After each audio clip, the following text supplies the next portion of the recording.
We are live. What's going on? Back for our traditional Thursday stream. You got Crypto Future, you got Maximus Crypto, you got Rule Black. What is going on, guys? Max, how you doing, brother? What's happening?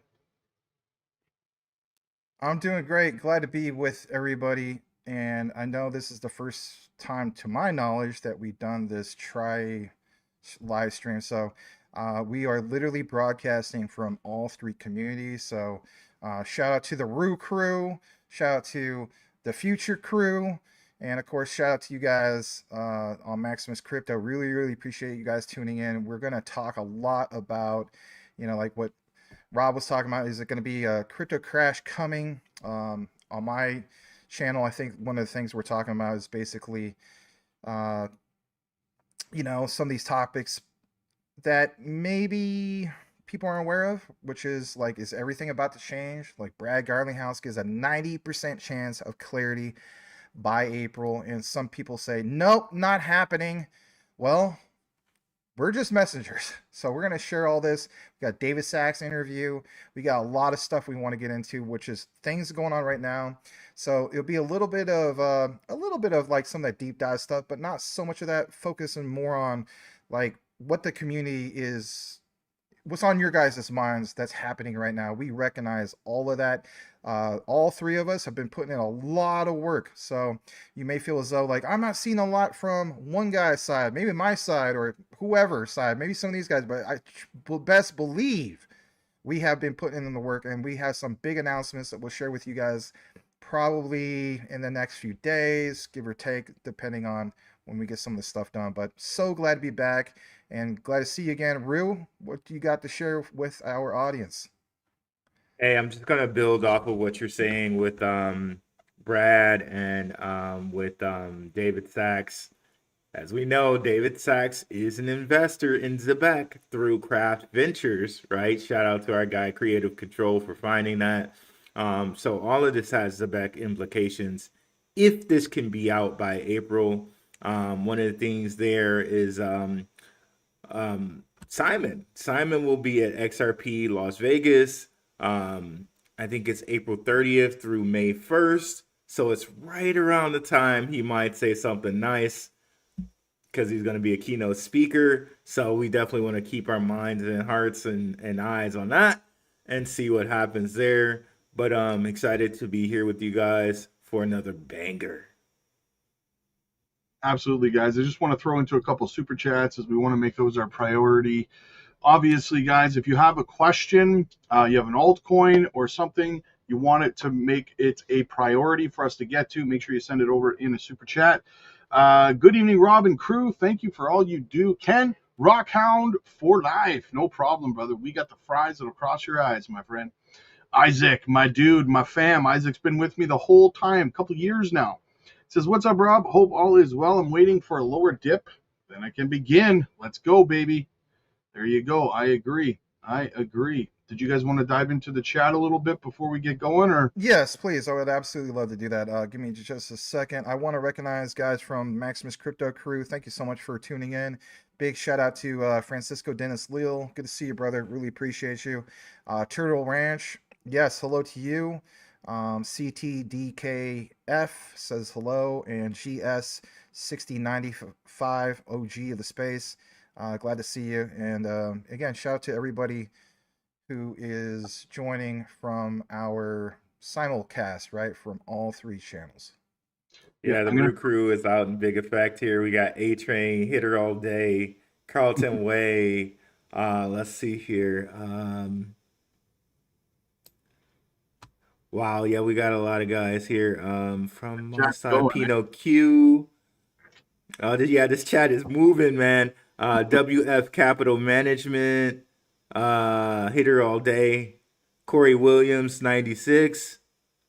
So yeah, thanks guys for coming through and being here as a part of the Triple Threat, soon to be renamed Triple Threat. Let's go. Isaac says, Rob, I have 4 blue chips that I want to build up. How do I determine which one? Ask me over on the Patreon, Isaac, and I'll help you out. But what I'll say to you, man, don't let the anxiety get to you, brother. You have time, right? Time's on your side. Pick one, whatever you have the most conviction in, and chip away, man. You're going to have some time on your hands, okay? Just Let me something just. real quick. Oh, Yep. God. I was gonna say something real. Go ahead. I'm just scrolling through the chat, man, to make sure there's no questions. Yeah, no worries. I was just gonna say, in the future, we'll get things worked out where even some guys like myself and Ray will be able to highlight it on the screen for you guys. So just to give you a little feedback, Rob, there's like for myself, it shows like a paper clip, and then if it's not Yep. somebody from my own community, yeah, it says that. And how we'll fix that is to make us admins beforehand. But we're working this all out, and we'll get it all, all these things fine tuned for you guys in the future. For me, I mean, I haven't done a live show since the Maximus Crypto 4-year anniversary, which was December 13th. So it's a privilege to do a public live with these guys. But in reality, we do a live every single week. At least we did up until this week, right? Which was on Patreon exclusive. But nonetheless, glad to do a live for everybody. That was pretty cool. Yeah, Terry says, I'm not sure which channel he's on. One of your guys, he says, yeah, Deutsche Bank agrees to agreement with Ripple. I did cover that this morning in a live stream, and I gave an honorable mention to the fact that they did become a primary validator for Canton Network as well. So very big things coming out of Deutsche Bank for sure. We talked about that yesterday, didn't we, guys? Yes, we did. Yes. And, we have a lot of videos that are going to be coming out. So we're doing lives, we're doing recorded, we're trying to get things scheduled. We're trying to scale things up, but we'll get more into that. But yeah, by all means, read super chat. Thank you so much. Go ahead, Rob. This new Zebec announcement with World Mobile is huge. Well, yes and no. It's not actually a new announcement. They announced it about 3 months ago, but it's just finally coming to fruition now. But you are right that it is huge news, right? Absolutely. 100%. I was talking about it today in a live. I think this is really going to make things great for the Dubai, Southeast Asia area that they're with, because it'll be very easy for companies to pay any worker in that area if they're doing some type of job for them. So imagine like gig economy, but for anybody in that area doing, let's say, data entry, coding, you name it. Now, all they need is a SIM card and a phone, and they have a bank in their hand where they can have access to American dollars instead of their local currency. Yeah. D Stands asks, hey guys, have a question about DCENT biometric wallet. Let's say you set up the wallet and something happens to you.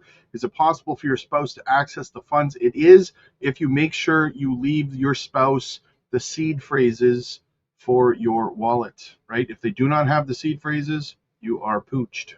I just also want to give you guys a heads up. So it's not only just about adding the seed phrases. Look at it from this perspective. We are content creators. We provide you guys lots of videos, right? So what you also want to do is, even if you're not a content creator, you want to actually be a content creator temporarily for your loved one. You want to take a video and put put yourself like in their shoes. God forbid something happens to you. We don't want that to happen. But let's face it, we all have life insurance. Well, not all of us, right? But a lot of us do have life insurance. So if you already have a life insurance policy, you already understand the concept if you're going to go away anyway, right? So why wouldn't you not want to take the steps to basically make a recording of like the steps to make this all come together? Because let's face it, we could speak to a family member, spouse, you name it, and say, oh yeah, my seed phrase and so on.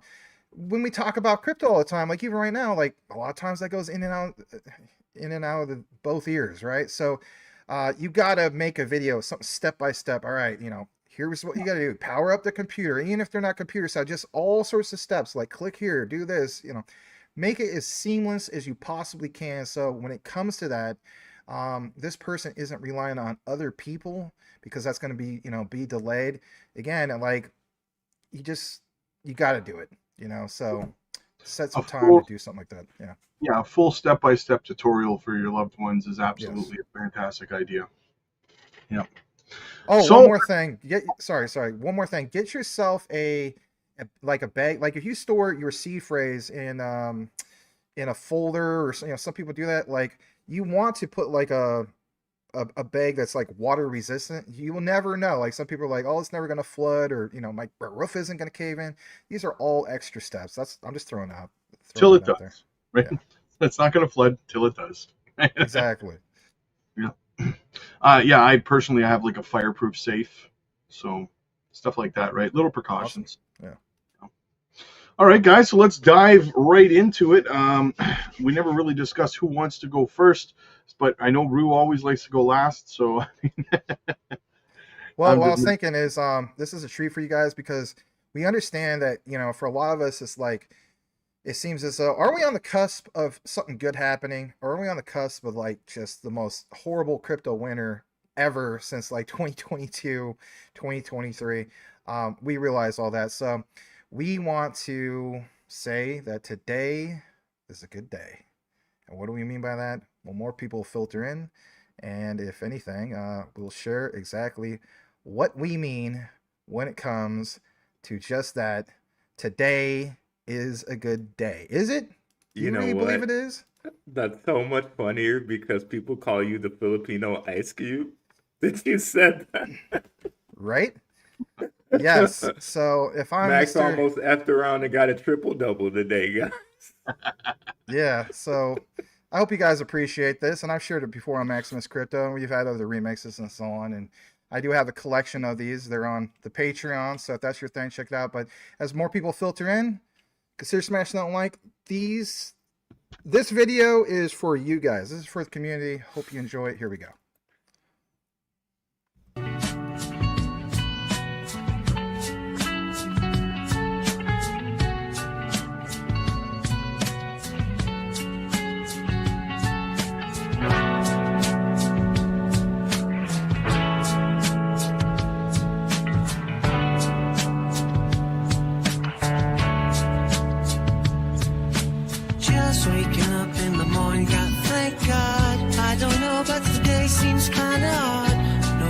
From the dog, no smog, and mama cooked the breakfast with no hog.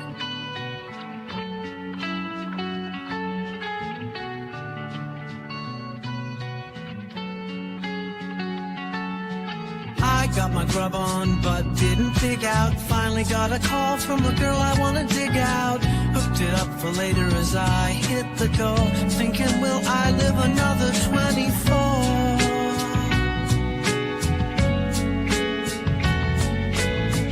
Gotta go, cause I got me a drop top, and if I hit the switch, I can make the ass drop.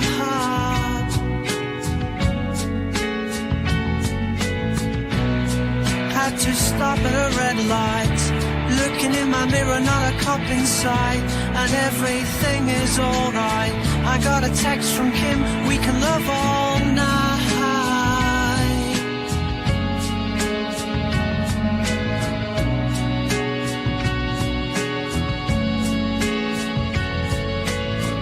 Up the pals and I'm asking you, which park are you playing basketball? Got me on the court and I'm trouble. Last week played around and got a triple-double. Freaking fellas everywhere like MJ. Can't believe today was a good day. Today was a good day. Can't believe today was a good day. Today was a good day. Can't believe today was a good day. Yeah.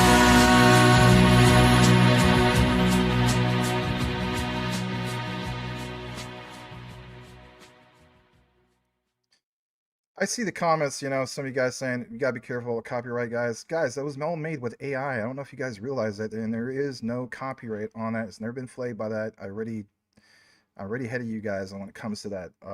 If I thought there was gonna be copyright on that, I wouldn't have bothered to even share it on the channel. So it's been shared numerous times. It's never been flagged or anything like that. So anyway. 100%. Okay, so let's get rolling along, baby. Let's get rolling along. Rue, do you want to kick us off? Max, you want to kick us off? What's up, man? What's up, man? You Well, can real start, Max. I okay. was a lot of the clips that you were going to show, I had too. So you go ahead and start. All right. Well, thank you so much to everybody who's joined us. From my end, I see that there's a decent amount of people who are tuned in. I appreciate you guys tuning in, and all the communities and so on.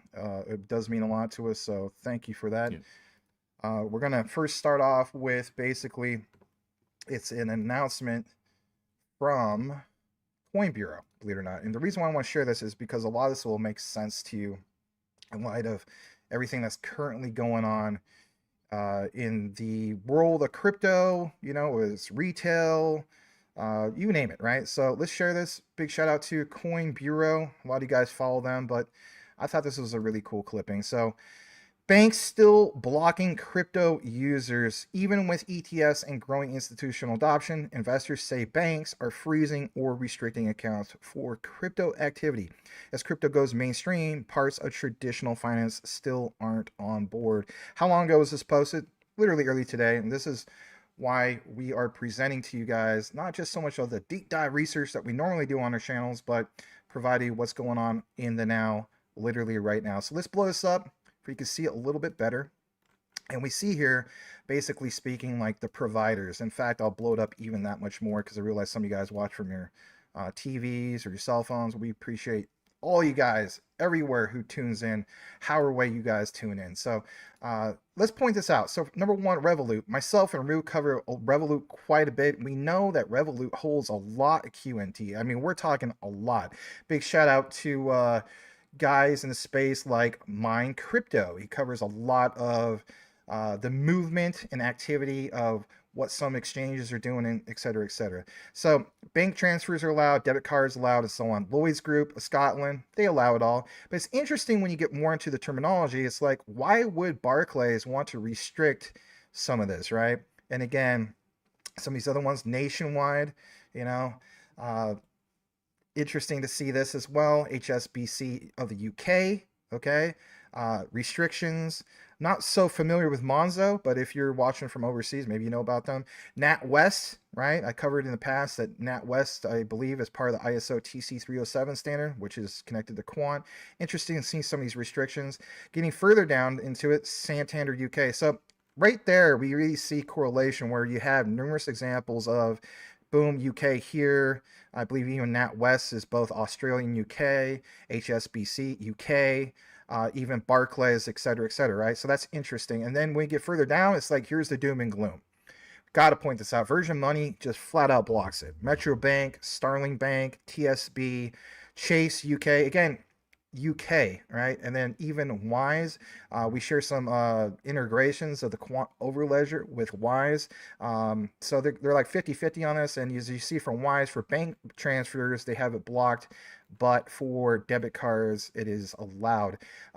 So we'll talk a little bit more about that in a bit from our panel, but before we do so, we're going to kick it over to Watch Your Guru and play this clip, just like you guys saw in the thumbnail. Lisa from, I believe on all three channels, we're running the same thumbnail, so if we're not, bear with us. But Watch Your Guru posted this morning.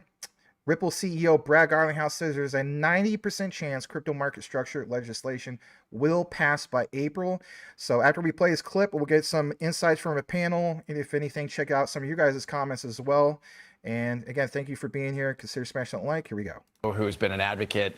I think it's now 90% it will pass by the end of April. I had said a couple weeks ago, I thought end of April. At the time, people thought that was a little optimistic. There's a meeting today with a lot of leaders on both sides, the crypto and banking, in the White House, who's been an advocate. I think. Okay, so let's come back in the frame on this one. Let's have a conversation about this. So I have seen numerous other outlets reference about what's being discussed in the White House as we speak. So this all adds up. And if anything, we saw Brad Garlinghouse literally mention that on the screen, said 80%, and then he went and said 90%, like kind of one up that. Some of you guys' thoughts in regard to that. I'll be interested in seeing, like, once it gets a little bit closer, what Parley Market says, or Kashi or something like that. It's interesting, those kind of prediction markets seem to get it right, and they have some insiders on it. Yeah, I don't see any reason why we can't have it in April. One of the things I showed my guys is that a Senate panel has already passed it, and that was pretty monumental because it's the first time any Senate panel had approved anything from Clarity. So that's happened. We also know that I was saying once before we met Caroline Pham of former CFTC head chairwoman. She said she gave Clarity also. So I don't see any reason why they can't push it through. And from the video we played a couple days ago, you had something with Brian Armstrong of Coinbase, and I think the senator's name is Bernie Moreno. He was saying that, hey, it looks good. Armstrong was saying, hey, it looks like a win for us, a win for the banks, a win for the people. So I don't see any reason why they can't get it done by the end of April. I guess I got to be that guy, right? I guess I got to be that guy. Hey, be that guy, because you know what? I'm a firm believer of people should have share their own opinion, or if it's a difference of opinion, you gotta state how you feel. Well, the thing is, my opinion is, I think it is very, very likely that we do see it in April. But like Rue said, I mean, the prediction markets are pretty accurate, right? So waiting for that to kind of play out. But I'm the kind of guy that would throw $100 against it, right? If there's an 80 or 90%, because you never know. Some Democrat or something could come in and just flush the whole thing tomorrow. The outside chance that I say it doesn't pass is just because, and guys, listen, it's not a political stance. It just is what it is. The roles could be completely reversed, and I would say the exact same thing, whether it's Democrat or Republican. I want to be clear about that first, right? But the opposing party, in this case being the Democrats, it's in their best interests for nothing positive to pass this year that are going to help markets, because midterms are coming up, right, in November. So that's the only outlier that I would kind of say that would cause them to throw a wrench in at the last minute to try to kick it to next year after midterms or something. That's the only kind of outside thing that I would say. But I'm not saying I think that's what's going to happen, but I do strongly believe in giving everybody both sides of a coin, right? And you got to be prepared for that inevitability if it does come to fruition. So I would 100% agree with that. There is a comment I would like to highlight. It's from Ortho Gideon, where you pointed out you guys are undervalued and underestimated, like XRP, so humble and consistent. All you guys, hey man, appreciate that. Thank you so much. Oh, you're muted, Rob. Sorry, I said yeah, absolutely. I saw one or two questions as well that I wanted to highlight. Turtle Ranch says, how much is a lot of quant? I mean, that's a matter of perspective. Some people might say 100. Some people, I would say having 1,000 quant would be a lot from a lot of perspectives. But I mean, everyone has a different budget and a different, so that's what I would say. What do you think? Before you read that super chat real quick, we appreciate it, Candyman, by the way. We see your super chat. I want to answer that. And this applies to just about anything and everything. So be very direct when I say this. It's all dependent on your life goals. For some people, like maybe you're pushing 80 or something like that, and it's just like, well, then I need to have a ton of this or whatever. It's all dependent on how long you're looking to hold the particular asset. I cannot stress that enough. If you feel as though that there's been enough deep dive research, whether it's from me, other people, and so on, that there's enough evidence to show that this is truly the future financial plumbing, that the concept of a finternet, a financial internet, is a real deal Holyfield, right? And that these things will eventually take off. Shout to Rue and the Rue crew saying, if you're an Intel holder, my God, what's the analogy I'm trying to make? If you're an Intel holder, XRP Army or QNT Army or whoever, especially XRP Army, a lot of you guys complain like 7-8 years you've been holding this. Is it ever going to do anything? You got a taste of 365. Now we're at what, Rob, like $1.35, give or take. Is it ever going to do anything? Again, Rue, what did you point out? Intel took 15 years, my God, for that to be life-changing. But it was. I kind of look at QNT and XRP and all this stuff, it's not necessarily about how much you have, it's how long you're willing to hold the asset. I think we should look at all this as being in like, we need to be 8 to 10 year holders and so on. But I get it, guys. I totally get it. Depending on the person's age and their background, et cetera, or maybe their health concerns and so on, maybe that isn't in your own around the corner outlook. And you need this to be doing something big within the next year or two. I get that. But for a lot of other people, it's a game of patience. And that's where it's at for me. Honestly, I do hold obviously a nice amount of QNT. There's other people that hold a lot more than I do. It's not a you-know-what measuring contest, but what it is a contest is, it's a contest of life and our decisions, what we do with the assets moving forward. So, yep. Candyman says, apparently, to start a zoo, you need at least 2 pandas, a grizzly, and 3 polars. It's a bare minimum. Oh, Candyman's always dropping the alpha on the jokes. Absolutely love it. Well, thanks for your super chat to, I believe, Rob's community. Thank you so much. We do appreciate all you guys. And yeah, you know, in our video, I think that's coming out. Was it today where you're like, you know, 9.5 plus 4 pennies? I had that ish up. Edward says, regarding Zebec, is there an average amount retail investors are holding? For example, 1 million, 2 million. Just curious to know what the average investment in Zebec. I honestly couldn't tell you. You might be able to ask Grok or something, but I don't even know if Grok could tell you. How about this? Why don't we just ask Rue? No pressure. Yeah, Rue's on the spot. You're muted. I have no idea. I think Rob's suggestion is a good one there. Ask Grok if Grok has an idea. I'm sure it can give you some estimate, maybe, or based off of wallets and things like that. But yeah, I have no idea there. Yeah, 100%. I'm just looking to see if there's any more questions. Elon Muff in the house. My dude, what's up, buddy? I'm gonna tell on him. I'm going to tell on you, Mr. Muff, Mr. Elon Muff, Mike C.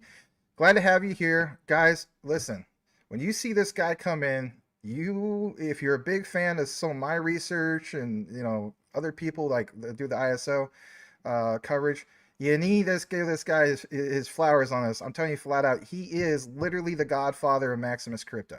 You may think, well, how's that possible?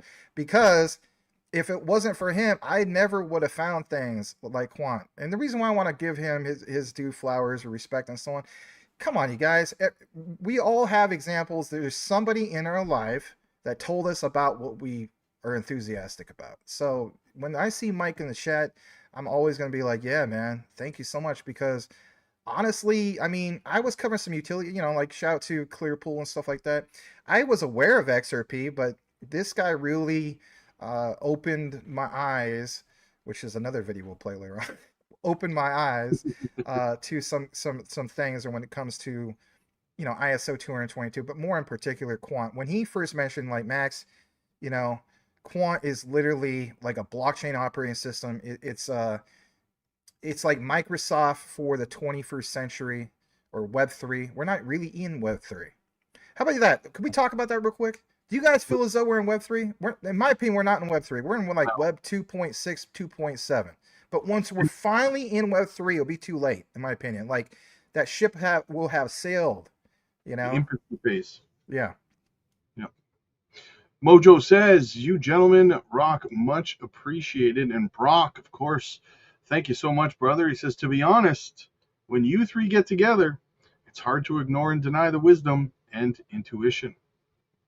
Thanks. Appreciate that. Guys, we will tell you, you know, check out the videos that we dropped. What was it, Rue, about a week or two ago?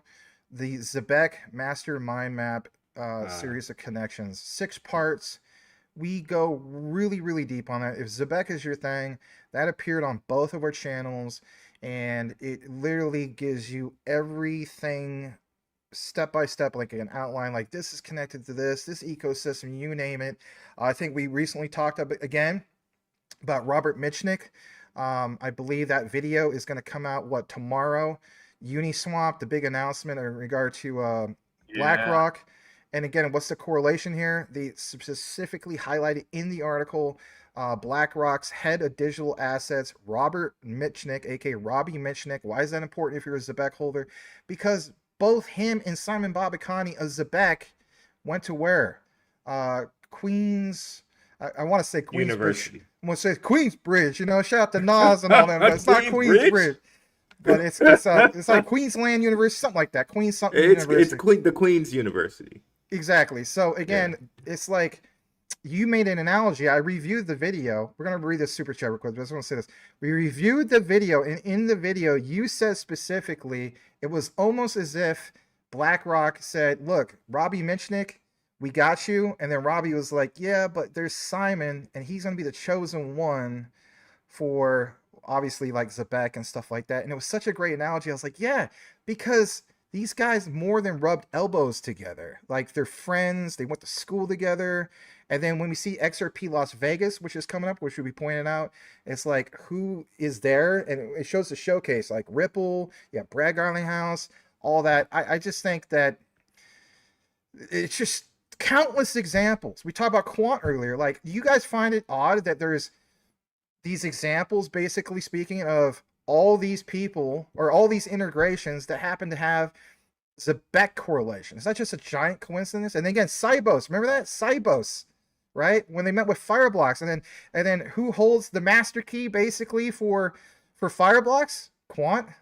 I mean, it's just an ADB. Anyway, by all means, read this. Thank you so much, Turtle Ranch, for the $10 super chat. Actually, that's from my side. I should read this. My bad. Thank you, my friend. Turtle Ranch, $10 super chat. What would be a good ratio for XRP, XLM, HBAR, QNT, and Zebec for a 15-year outlook? My God, how much percentage of each? That is a very, very good question. I have actually shared on my Patreon a while back. I want to say maybe about a month or so, give or take, of my particular allocation. I'm actually going to double check my allocation, so maybe this will help you.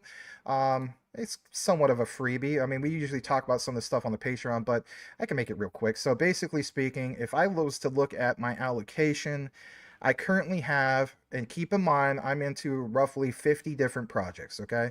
So my current allocation is sitting at XRP is 17.30% of my portfolio, and Quant is 16.33%.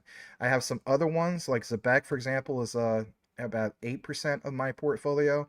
And then Jasmy is like real close after that. But again, sometimes it's just dependent. Like if we see a flash crash, which we have seen lately, again, it's some of this stuff like basically Quant, right? You have that on your list, Turtle Ranch. Quant crashes to $50. You think I'm not going to back up the truck on that? So what's going to happen? That makes the allocation even that much higher. Does that mean that I have Quant over XRP? No. If you guys have been following my content closely, which I'm sure you have, Turtle Ranch, I've been very consistent that QNT and XRP are tied for my number ones. So if hopefully that helps you. Anyway, thank you for that super chat. And then we also have Elon Muff. Thank you so much for the $5 super chat. We're on Maximus Crypto. Let's read that. Thank you for being Johnny on the spot with that, Rob, by the way. Percentage ownership of QNT, says Mike. One QNT in Quant project, you need roughly 6,700 to 6,800 XRP projects since, let's read that, 369. So that's 100 billion divided by 14,880,000, which I know where you're going with that. That's because that's the supply of QNT, equals 6,720. Thanks, man. I mean, you're the one who dropped the super chat to help another person with that. We appreciate you guys with that. And that's what we love about Mike. Mike, listen, call to action. We're going to read the other super chat here in a bit. Thank you so much for that $5 super chat. But what we want to point out, guys, is we got to get Mike C on one of our shows. Either one. I love that. Oh, my God. That was crazy. Listen, bro, Rue can attest to this. This gentleman could go on a rant like nobody's business. He will put stuff into, you think I might put stuff into perspective. Shout to Jesse of Apex Crypto Insights. You may think Jesse could put into perspective. I mean, he's rubbing elbows with Verson and all those guys. I mean, shout to him. That's great, right? Paul Barron, all of them. If you are to listen to Mike C, I will just call this. If somebody clip that up and shared it with some of those other programs, he would be on some of the biggest platforms out there. That guy can absolutely. I don't even say anything. I just sit back. I'm a student all over again. I used to teach. We're all learning, right? I'm just gonna sit back in the cut and just let him. There's alpha, and then there's his alpha. I'm serious. I just hope to God he'll say something about it. But thank you. You guys are blessing us. Thank you so much. We have, I guess, another super chat. I don't even know what side that came from, but go ahead. Big Mike. I don't think he's just sending it on my channel. It might be Ruse. You want to check real quick? Mine, thank you, Big Mike 59. I can't tell what is coming from. I'm getting notifications for all of them. So Big Mike's always Dream, Dream Team, quick question. No crystal ball, but do you think Zebec could hit 2 cents due to all the current partnerships before we head down to 50K? It depends on Bitcoin for me, but you go ahead, man. I'm gonna say probably not. If we head down, I'm thinking that we might head down March 2nd and 3rd because of the blood moon and the eclipse, the whole blood moon thing, red. If we can make it past that, like 3 days before it, 3 days after it, if we can make it past that, then maybe, just maybe, we can head back up. And should we head back up, then yes, but I don't think it's gonna go the other way where like Zebec hits 2 cents before we go down to 50K. No, I don't think that's possible. Well, here's what I'm seeing on the Bitcoin chart right now, really briefly for you, Mike. Now, do I think we're going to come back down and hit a double bottom here potentially at about 62,840? Yeah, probably. But if we lose that level, this is a bear pennant we have going on right now. So for me, the breakdown of the bear pennant, now it's not going to be in one candle, but you're looking at somewhere between $48,000 and $50,000 on the breakdown from this bear pennant here. So that's, again, it's probably going to take 2 or 3 weeks to play out and get down there, but you're going to have a pretty big leg down, I think, very soon. Another level of consolidation. Maybe we form another bear flag or bear pennant, and then we go for that next leg down. Like I said, could take 2 or 3 weeks to happen. So, but it's seeming less and less likely that we're going to, break down from the downside of this bear pennant, catch support at 62.8, and then bounce back up to major resistance at 70,620 and up to 77 or 80,000. We don't even have the volume for that right now, to be honest with you, but I don't know. That's kind of how I see it. Yeah, thanks for sharing that. Appreciate it. No problemo. Let me just see if there's any more. I don't know if you guys want to dive in. I just want to make sure there's no more major questions. Oh, we got Candyman dropping some more cheddar. He said, just returned from a wedding reception, and the DJ said, all married people stand next to the person who made your life worth living. The bartender was almost crushed. Oh, man. Oh, we love you, Candyman. Well played, sir. Well played. I think we got another one here. Chris, no question, fellas. Just a heartfelt thank you for all your time. We love you, Chris. Absolutely. Give your dog a nice little scratch on the belly. We love dogs here too, man. So, absolutely.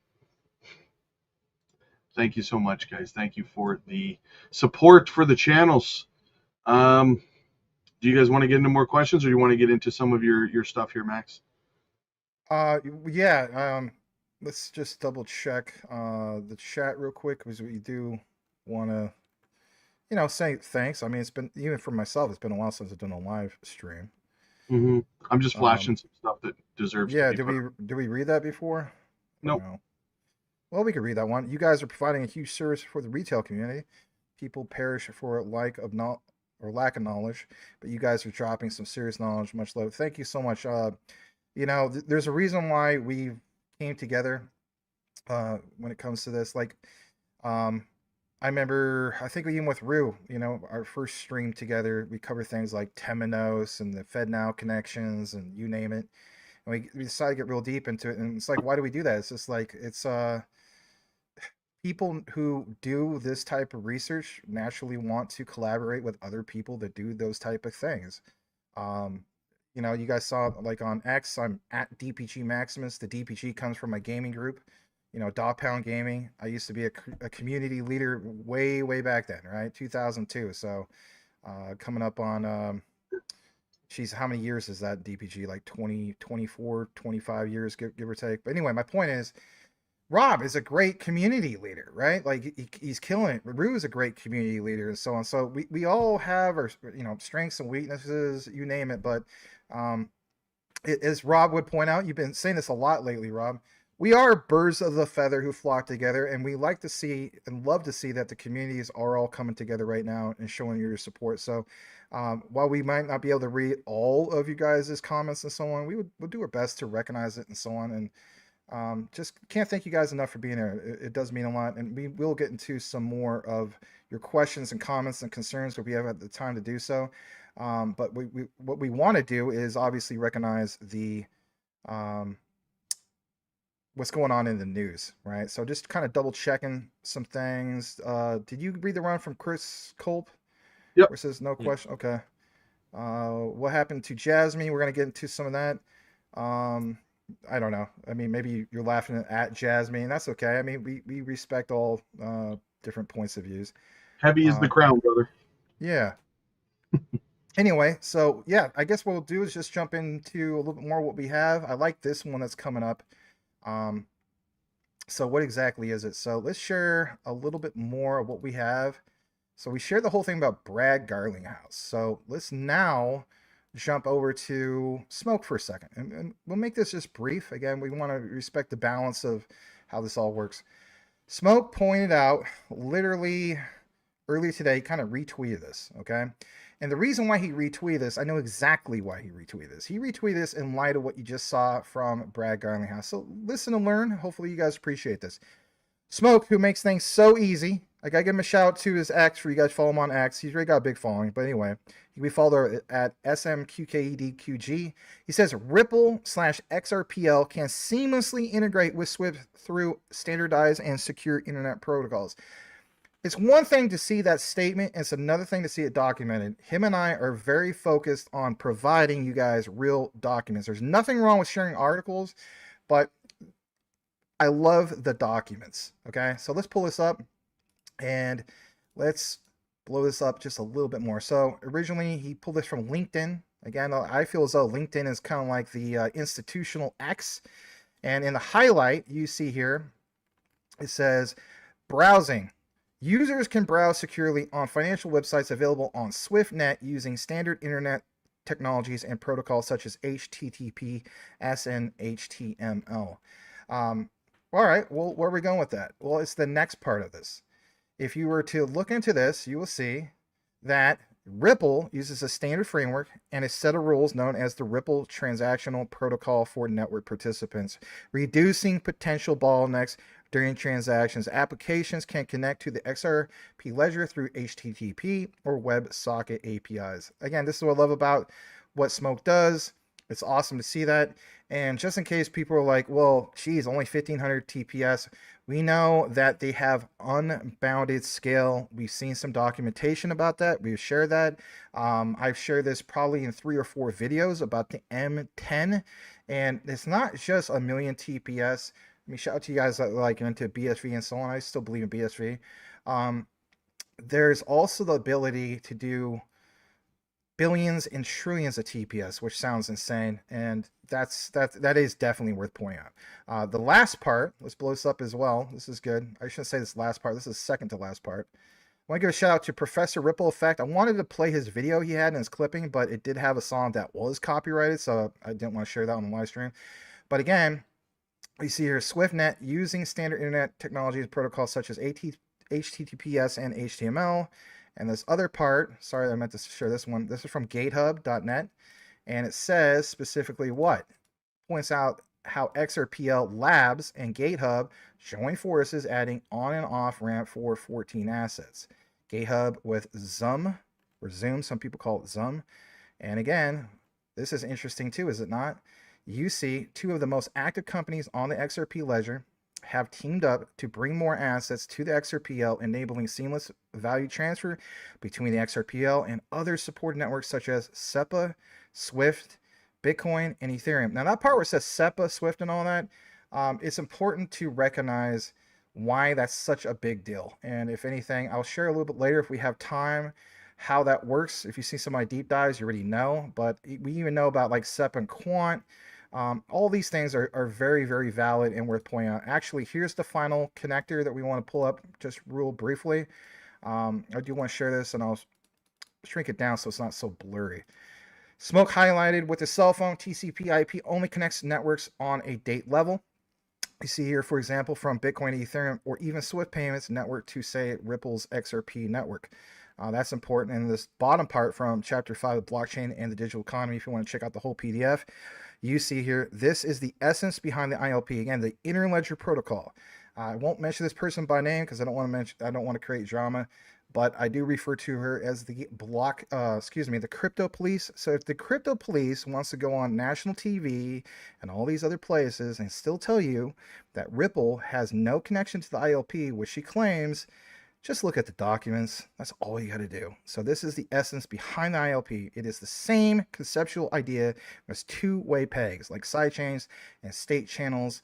For example, what Michael Saylor loves so much, Lightning, etc., etc. So again, just go to the documentation. I'll give a shout out because I see Cool Cat Cryptos in the space. So shout out to you, Cool Cat.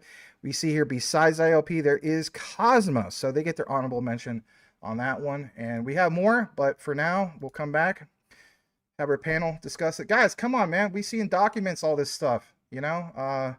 We should recognize that. And we should also recognize that people are missing Will Fix. Thank you so much. I do appreciate that. Even though you have a very interesting name, Jeffrey Dahmers, Ford, F and Ranger. Will is literally probably chuckling from above. Thank you so much for recognizing my brother in Christ, who's definitely with the Lord. Will Fix. Thanks, man.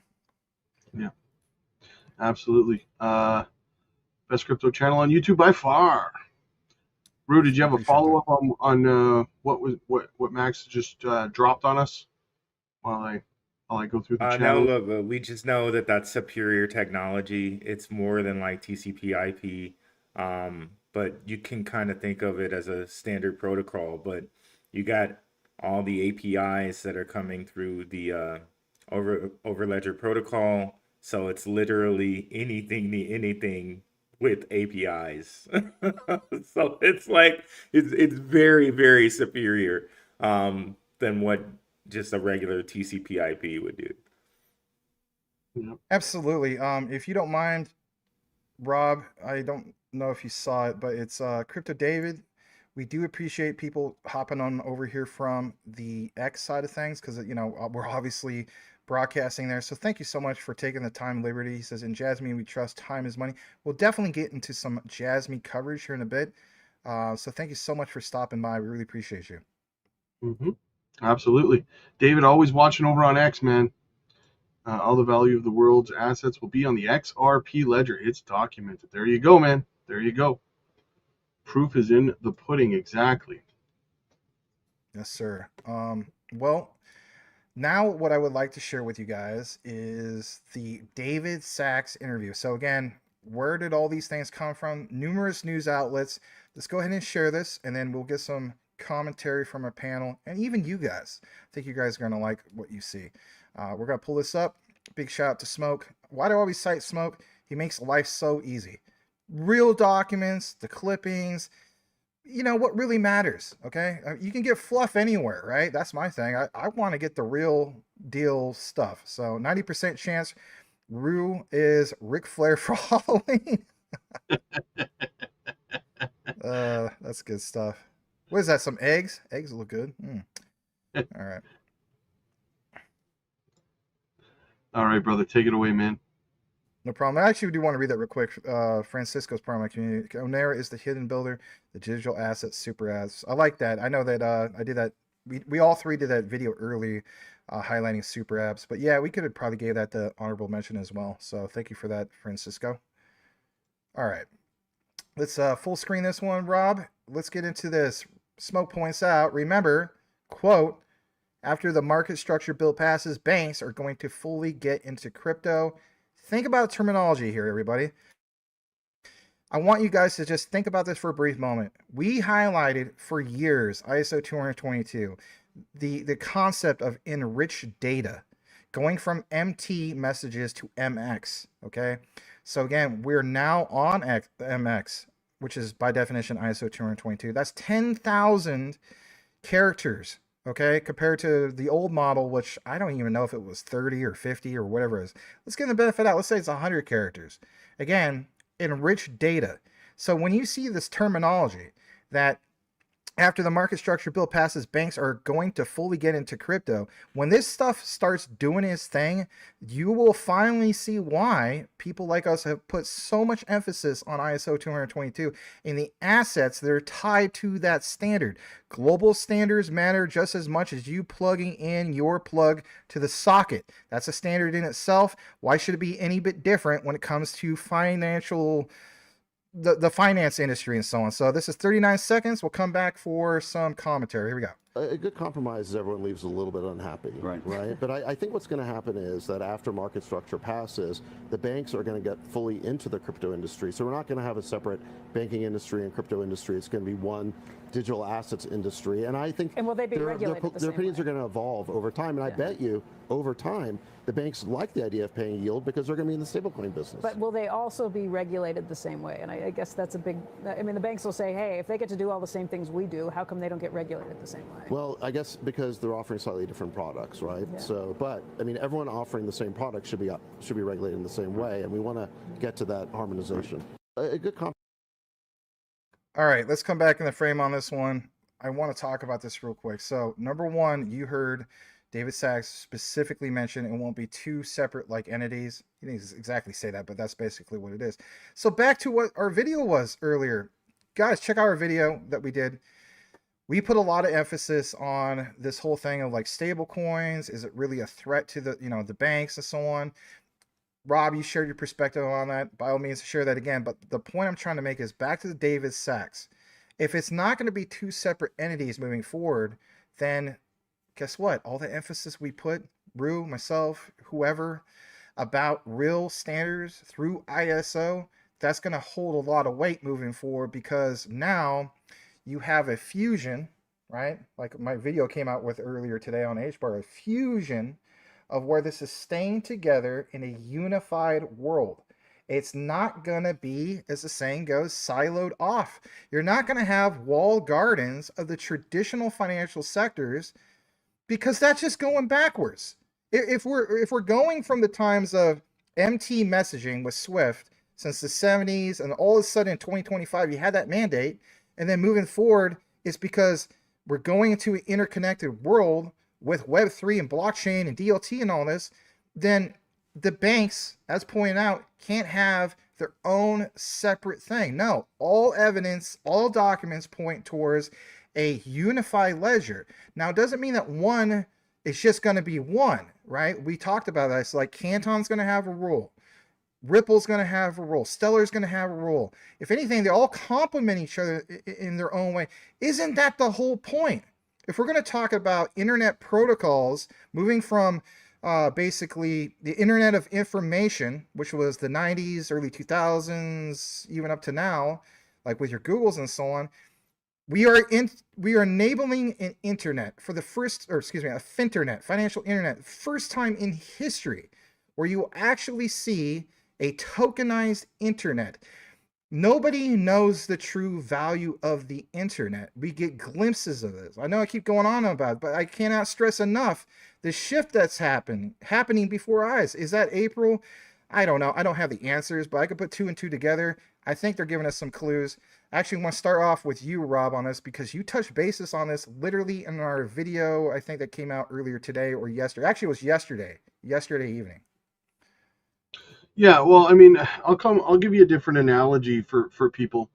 To quote Rue firstly, it's going to be a multi, chain future at the end of the day, guys, right? And to kind of make it easier for people, think about it like this. McDonald's exists, they make burgers, right?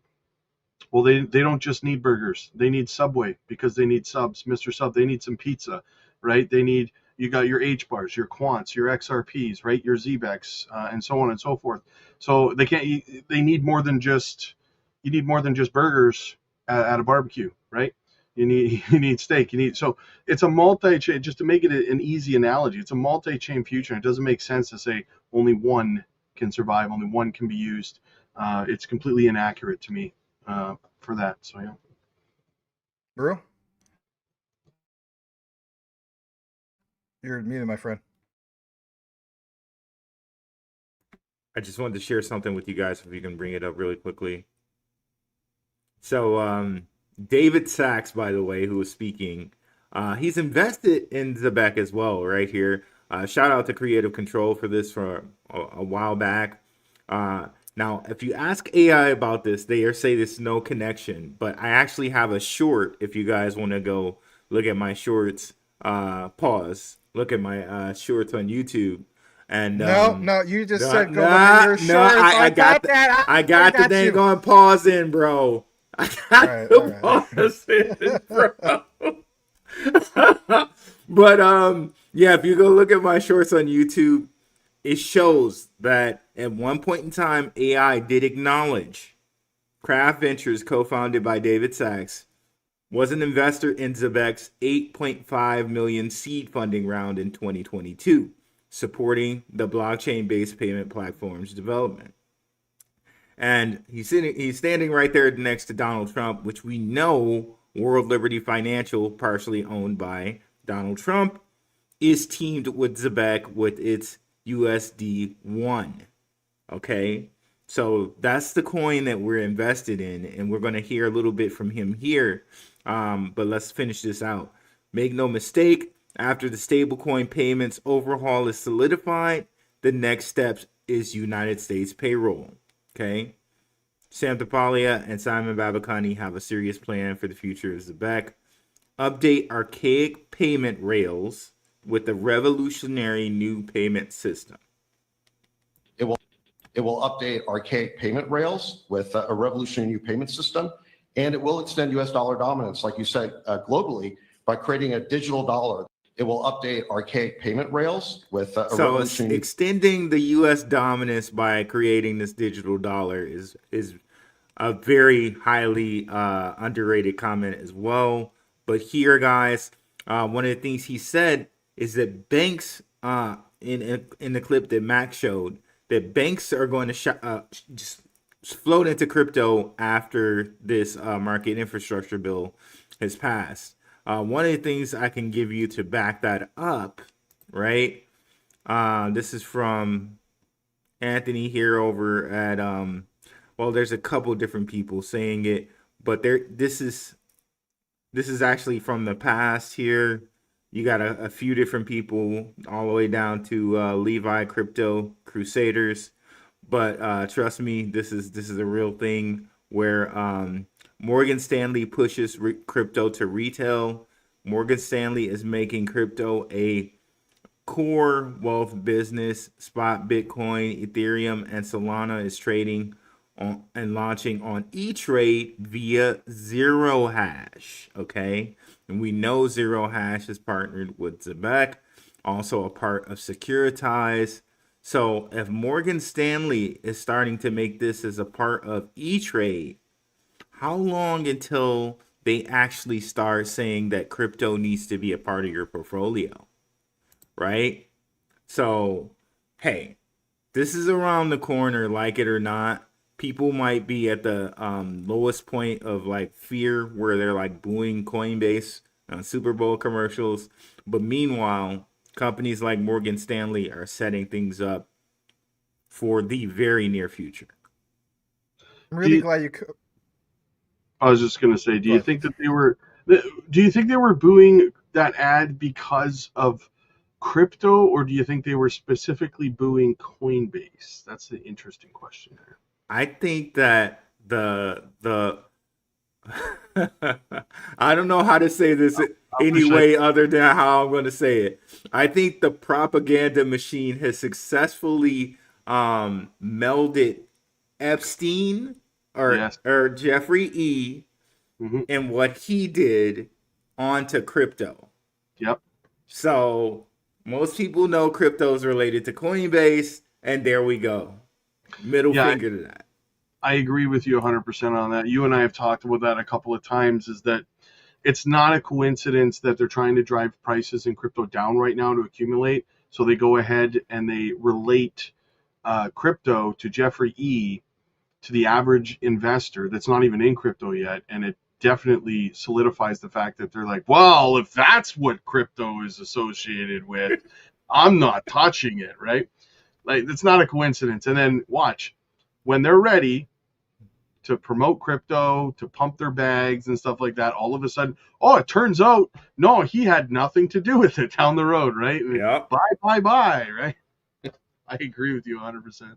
You know, I forgot the name of the White House press secretary because, you know, there's been a few, and I've read so much stuff lately that my mind sometimes gets exhausted, right? But anyway, the White House press secretary, she will always do this. Like, somebody will come out with something, right? Like a certain narrative, and then she'll be like the opposite narrative, right? Well, like in a good way, right? So my thing is this: if we're going to point out this news coverage of, like, you know, here's what's going on in crypto and so on. Well, at the same time, you need somebody like that in crypto to point out, well, okay, you guys are all anti-crypto. Okay, well, how's that cash working out for you? You know, because last I saw, you need to pay your bills. And we always say this, right? You need to pay your bills. Again, you can't just walk around in your house for the rest of your life naked. Eventually, somebody's going to turn off the lights, right? Everything's tied into something. Nikes, Adidas, you name it. The Nestle Quick, you name it. It's got a bunch of bad juju and so on. So there's that. And then the other thing is, you know, shout out to Grant Cardone. All right, he's always pointing out, how's that buying power of the U.S. dollar working out for you, right? Does it still have the same buying power as it did for your grandparents and so on? The answer is no, because if it did have that same buying power, we would not have the crisis that we have right now, where people can't go out and even buy a home, right? So nobody wants to talk about that because, again, they get flashed in front of their face, literally, you know, like a Super Bowl or something like that, right, Rue? That's what they see. And then as a result, because that is the only thing in front of them, they can't get past what's in front of them. So they think, well, oh yeah, that, you know, the media is saying this and so on. Well, then I guess crypto is so bad and so on. But in reality, geez, you know, the whole cash system is just, I'm done. Anyway, you get the point. Yeah, I agree. I'm just looking to see if there's any more questions here. Tether will implode too. I don't know. They've got their new stable coin that apparently the U.S. is going to allow them to use here in the States. I don't know. I think they're fairly safe. I don't think Tether's going to implode. That's just a fear that's you know, lingered over the crypto space for, you know, since their existence, really. Right. But, I saw the comments from go ahead. I was just going to say, I think that Circle is the adopted stablecoin of the United States right now, and is the safer play for long-term holding. But I don't think Tether's going anywhere. Yeah, and you know what? Hey, guys, we just talked about that not that long ago. USAT, remember? And remember we covered Swift Coin, and it was kind of like a Swift Coin Zebec video. Guys, if you're just tuning in and you're hearing the whole part of us talk about Tether, you need to investigate more of a USAT, because believe it or not, that is Tether, but not like, Tether, traditional Tether. It's another form of Tether, and basically it's regulatory compliant. Nobody's really talking about that, but it's interesting that Swiftcoin talked about that. That's always interesting, because why the heck would they want to highlight that? It makes you wonder about the shift. Yes, right now we see the narrative of China has banned all this stuff. Yeah, they banned it all until they don't, and again, what do we have going on in the world? All these trade wars and so on. Will they eventually budge? We'll have to wait and see, Yep, 100%. Oh, thanks to you for that Crypto Crossroads show. Big shout out to you too. Yeah, again, sometimes you just need somebody to explain it, and that's the whole problem. Even with educational system. I've seen it when I used to teach, and I was just like, I have students in my classroom, and they'd be like, "Mr. Stanley, why you talk about crypto and all this stuff? You know, like my parents told me it's so bad." I was just like, "How about this? I'll just do this spontaneous.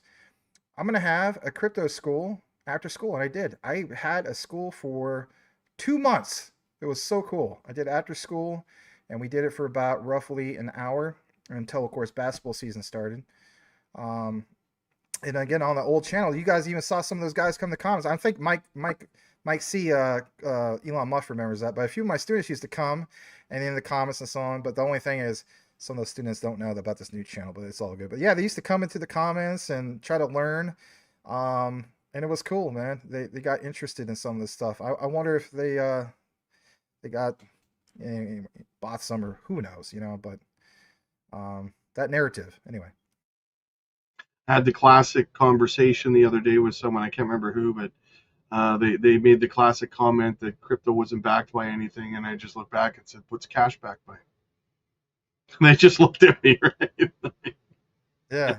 Nice Look job. at you like a deer in the headlight, like you know. Promises?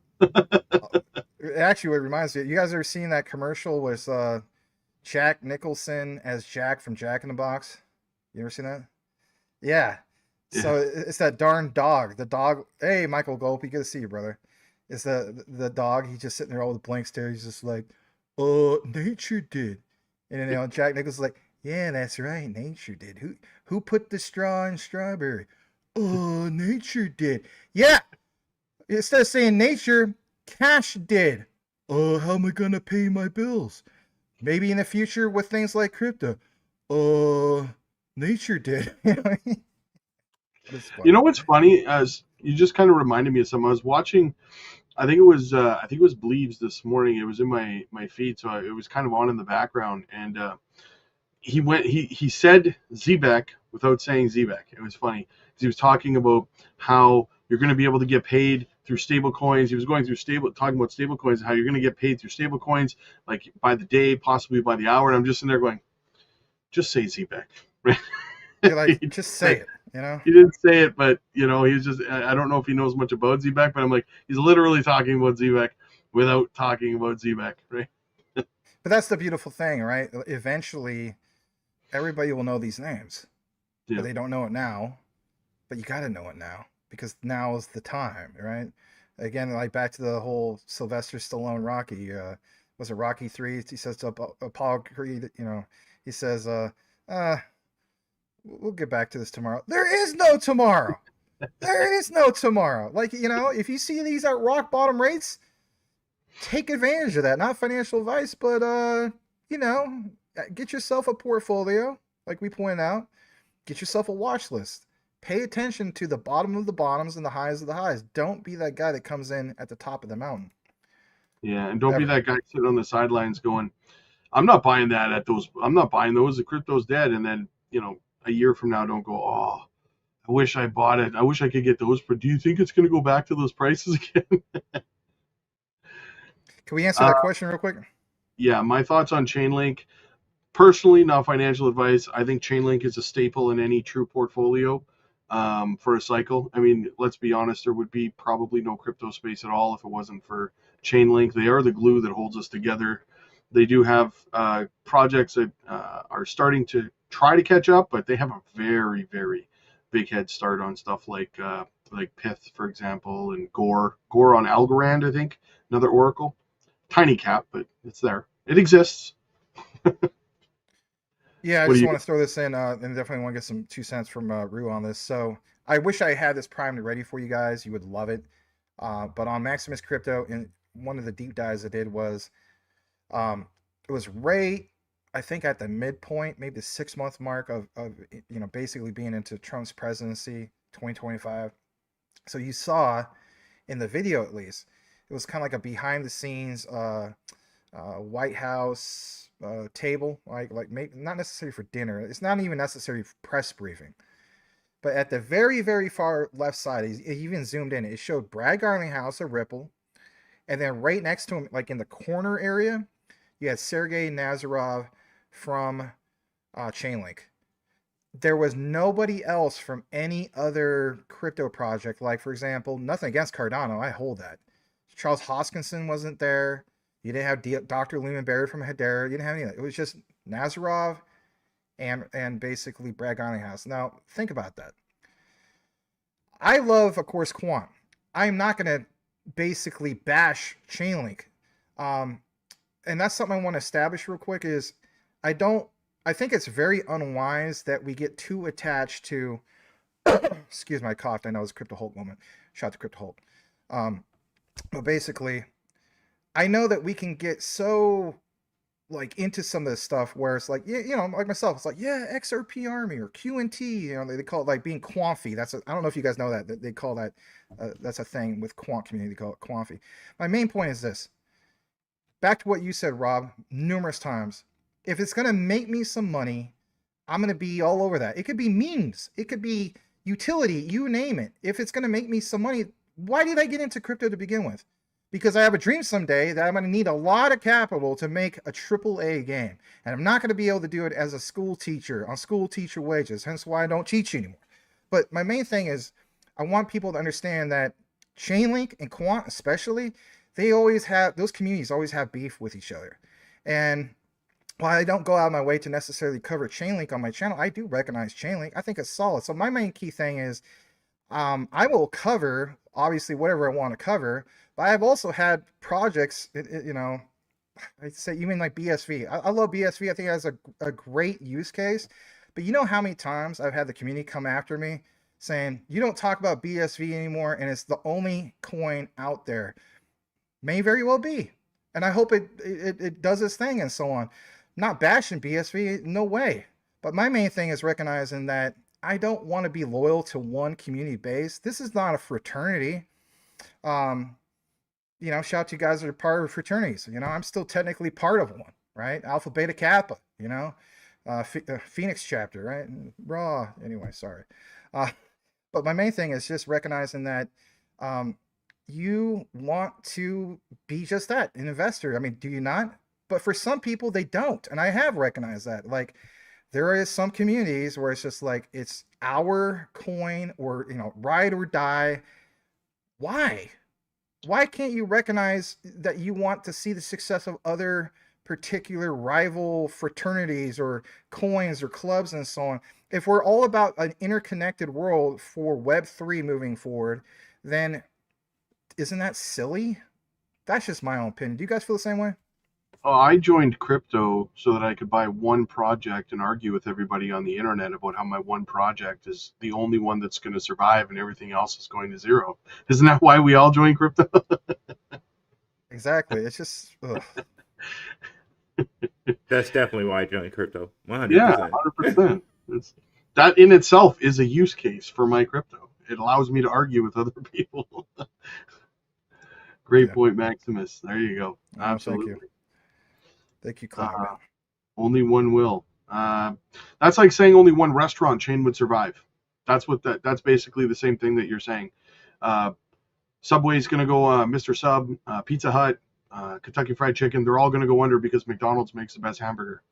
That's basically what you're saying when you say only one blockchain will survive. I get the point of view. I mean, you know, go ahead. Like I'm from Detroit, right? There are multiple families that are really huge in Detroit, and neither one is going to knock either family out. Like, you know, the Illich family, the Ford family, the Carmanos family, and the Dan Gilbert family, right? Soprano family. What's that? It's a Soprano family too. So, like, when you think about crypto and XRP and Quant and XLM and all of these ISO coins and the things that they've done, Algorand, like, no one's going to dethrone these people at the things that they've done. Canton, you know, in conjunction with everything, like, there are way too many powerful people, way too many people invested in multiple things and multiple use cases for just one coin to make it out here. It doesn't make any sense. It would be like like you're saying there, Rob, like, okay, yeah, just only McDonald's is the only restaurant that you can go to. Like, well, then this is where I wanted to interject real quick, if that's okay. Yeah. So I know we were talking about like fast food, right? Let's actually talk about technology. And here's my example. Hold on. Don't want to have another Crypto Hulk moment. Shout out to Crypto Hulk. All right. Yeah, so hit the mute button. Anyway, Crypto Hulk's a great researcher, but you know, I gotta clear my throat. Let me clear my throat. All right, stop. All right, yeah, we do that. So my point I'm trying to make is this. I love your analogy, Rob, you know, about the whole fast food thing. That's great. What did I mention my end game is? 2 or 3 games, right? So shout out to all you guys that are gamers. You guys seen it for yourself. Did Sony PlayStation, was it the only one to rule them all? Then you had a disruptor. What was it? Xbox came out, right? Go back even further. If we're going to call it like Atari, 70s, right? Was the Atari the only one to rule them all? The analogies I'm basically making is you could apply these same analogies to blockchain and DLT. It's kind of like, I look at Atari, kind of like Bitcoin. You know, it's a fair analogy. It's like, is Bitcoin going to be honestly used for real-time gross settlements, for instant finality and all that? No, it's not. People can say, well, there's Lightning Network. Okay, I'm not going to get in a deep dive about that. The first NES, right? And then you have Sega Genesis and all that. Again, was Sega Genesis the only one to rule them all? I kind of look at Sega Genesis kind of like what we look at XRP and XLM to a sense at that time. For, you know, especially when we went from 8-bit to 16-bit. Wow, was that a huge improvement? Think about what I'm saying here. Huge improvements. What are we looking to do when it comes to the financial rails moving forward?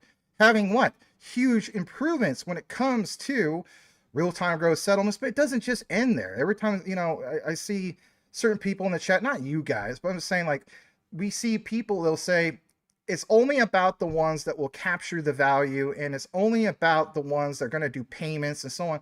But then you look into something like a Quant, and you realize, geez, you know, in reality, they will capture value. How can they do that?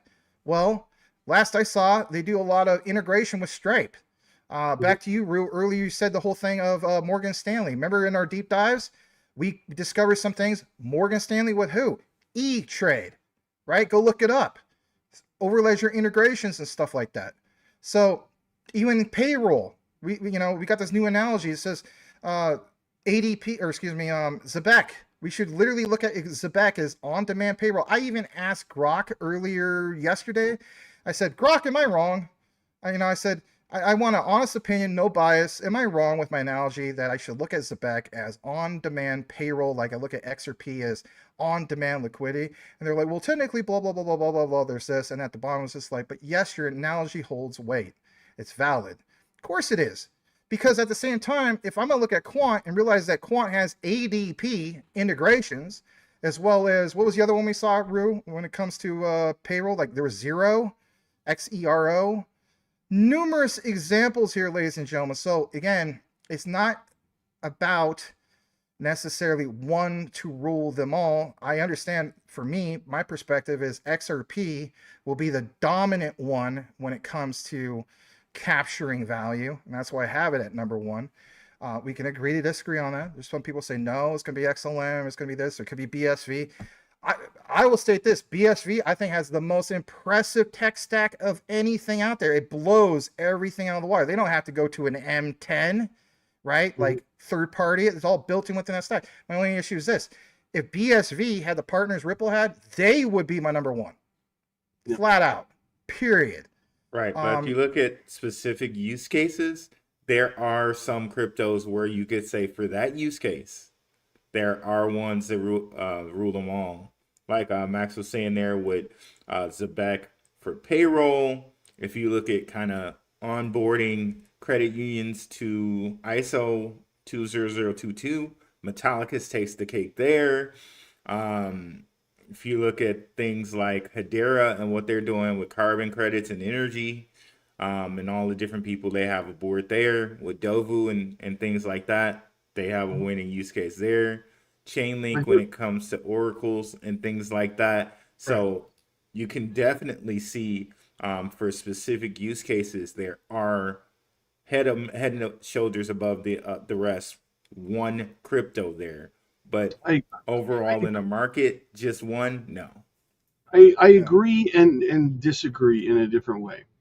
Another thing I would remind everybody of is that in technology, I mean, you go to the store and buy a computer, for example, a desktop computer, for example, there's a brand new version of it in the store before you even get home and get your computer set up, and your computer is now obsolete, right? We see it every cycle with layer ones as an example. Bitcoin, then Ethereum came along, and then all the other layer ones came along, your H bars, your Cardano's, all claiming to be the next generation of, updated technology and stuff like that. So what I would say is that yes, there would be leaders in most narratives, but those leaders can easily be replaced by more advanced technologies, in the years to come. That's why for me personally, I'd never become a maxi on any project. I think the longest thing I held was XRP for like 8 years. But outside of that, the reason I held it so long is because it was in a court case for 5 of those 8 years, and I knew that eventually they were going to win and come out on top, and then it would eventually go up, right? But outside of that, exception to the rule, there's leaders, but that doesn't mean that those leaders are not going to have competition, right? I mean, there are certain narratives that do have leaders that have a very large first movers advantage. Ethereum for the layer ones being one of them. We all know Jay Clayton gave Ethereum rockets on their boots and sent them to the moon. I've argued many times that had that not happened, would Ethereum be the number one outside of Bitcoin, the number one layer one? I would argue no. I would argue no if they didn't get that advantage, right? But then other narratives, like you said, Rue, as Oracle's Chainlink, massive advantage, but because not many people were building in that narrative, right? But eventually they may have projects that who knows, Pith or some other project may come along and start to steal market share. And Zebec is another one that right now, zero competition. Love Zebec. But that doesn't mean 5, 6, 7, 8 years from now, someone else isn't going to come along and do it better and partner with different companies. You know what I'm saying? Like, and that's the other thing. Is the important thing to remember is that Zebec might be a leader. I'm just using Zebec as an example. I love Zebec. I'm not fighting it, but they might be a leader right now in that narrative, and that doesn't mean another company can't come along doing almost the exact same thing and just onboard different companies globally. You know what I'm saying, and kind of run parallel. And I'm just saying, like, there's room in this world for more than one project to excel per narrative, I guess, is the point I'm trying to get across, right? And I agree with that to a certain extent, but I think they've done a good job of guardrailing that, in that they have the compliances. Like, those compliances are going to do a pretty good job of keeping any competition like far away unless they can afford to get those compliances. Oh, I agree. They have a massive head start. Yeah. And with that too, like, you look at some of the things that they've done with World Mobile, where they have their own, like, basically phone network. So not only would you have to be compliant to get next to them, you would also have to try to now get someone to approve you your own phone network so that you could use that phone as a mobile bank.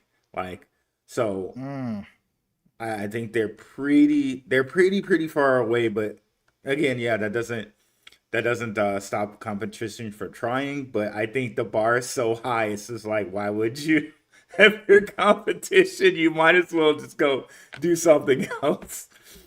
Well, you would say the same thing about VHS and then DVD and then Blu-ray and then streaming, right? One would say the same thing looking back at Blu-ray, saying, well, you can't get much better than this, right? And now people are streaming. That's true. So, I mean, That's just true. growth, right? No one knows what the future holds.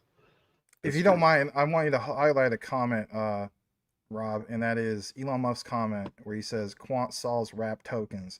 That alone is massive. That's something I've covered, not to harp so much on Quant, but you just talked about, for example, compliancy. We just talked about Chainlink.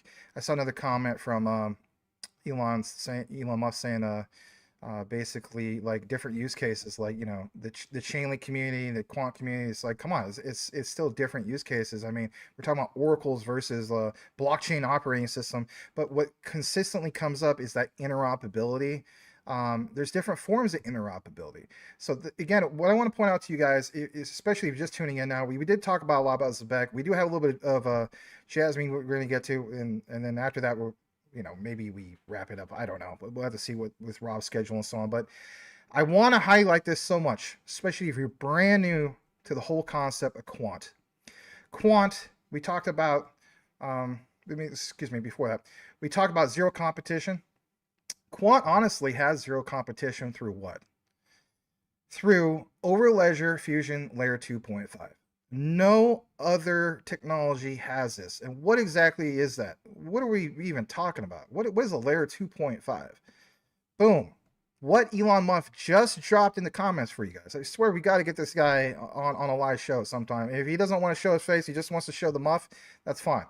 I just said that out loud. Anyway, sorry about that, but yes.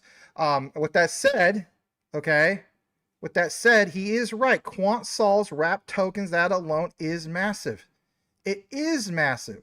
What are wrapped tokens, just in case you're brand new to this? They're supposed to be representations, like a mirror, that represents the original asset, right? So if you have, ETH as an Ethereum, we know there's wrapped ETH, right? Especially if you deal with meme coins and so on. You've seen this all over across the board on DEXs, you name it, right? That alone, I would agree, is absolutely massive. So you have this thing, it's called Quant Overledger Fusion Layer 2.5 Rollup. All right, why is that great? My God, myself, Rue, Rob especially, shoot, Rob went over to Japan. Nothing against Jasmy. We love Jasmy. Hara, you got the whole thing going on with Janction, which we'll get into here in a bit, because if we have an analogy about Janction with Jasmy trying to create their own version of a form of Overledger, you're going to see my analogy here in a bit. I swear, stick around for that. But my point is, plug and play with the Overledger. Instead of trying to build your own layer 2, you can have plug and play through Quant's Overledger. And people will say, well, how so? It's literally this simple. Please listen to me when I say this. By definition, Quant Network is an blockchain operating system. Also by definition, look into the interviews many years ago when Gilbert Verdian was pitching Quant Network to a huge audience. I mean, there was a lot of people there. He talked about how originally back in 2009, he saw Bitcoin at like 0.0005. And he was like, my God. And he was trying to pitch it to, the United Kingdom and UK finance, you name it, and so on. But they weren't ready for it, okay?